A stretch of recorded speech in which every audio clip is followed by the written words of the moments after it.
A few questions about transportation. You know, as this area is becoming more populated, more residents are moving in. What do you think are your top 2 or 3 ideas for transportation, making it more accessible, making it more innovative, that allows Arlingtonians to get around in a comfortable way around the community? In Arlington, I believe right now we're sort of in this transition period. We've come from being a largely suburban, automobile-centric kind of a single occupancy vehicle, or the family car being our primary mode of transportation. And we have, through our smart growth policies, we have now a whole lot of people who are using their transportation through other means. But we are still in that transition. And so a lot of when it comes up to with transportation, the question is, how do we get from where we are to where we want to be? When I'm talking to most people out knocking doors and having meet and greets at people's homes, I think a lot of people nod their head and say, yes, I get it. I understand that we've got 50,000 more residents coming to the county over the next 20, 30 years. They can't all be driving cars.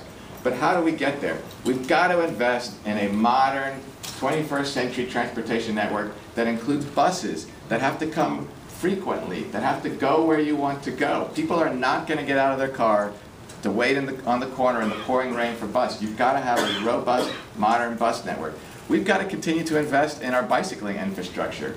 I think we've come a long way, but we are losing that advantage. We used to be the leader in the region, and now DC and even Fairfax County, Montgomery County are doing better than we are.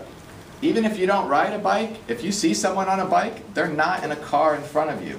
And so that's why we've got to make sure we make those kinds of investments. And we can improve, always continue to improve our pedestrian friendliness to make sure people can walk safely.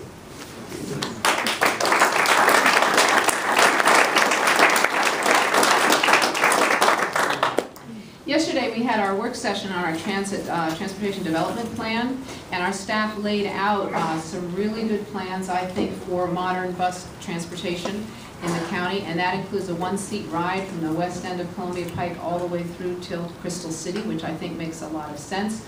We're working hard on having the buses come frequently, and they need to be dependable. We're going to work on branding them to make it easier. A lot of times the problem people have with buses is a bus comes and you're trying to figure, well, where does it go? And if you look at the route, it goes like all around here. That doesn't work well for people. We're going to be doing more circulators, which are back and forth, which make a lot of sense. We're also going to be looking at, and this is down the road, but maybe we need to use Uber and some other smaller kind of sources to get people from their homes that don't have good transit to the hub, and get them attached to either our bus network that work or Metro. All right, talking about Metro, we got to fix it. We have got to fix Metro. And the major issue I find with transportation is actually political will. I have been working hard, talking with leaders around the region, actually in DC and in Maryland, and I'm finding everyone's kind of in the same place. But we're all so balkanized. So even on our board, we have, different board members have different committees they represent. NBTA, NBTC, TPB, VRE, Metro, and that's just in Virginia alone.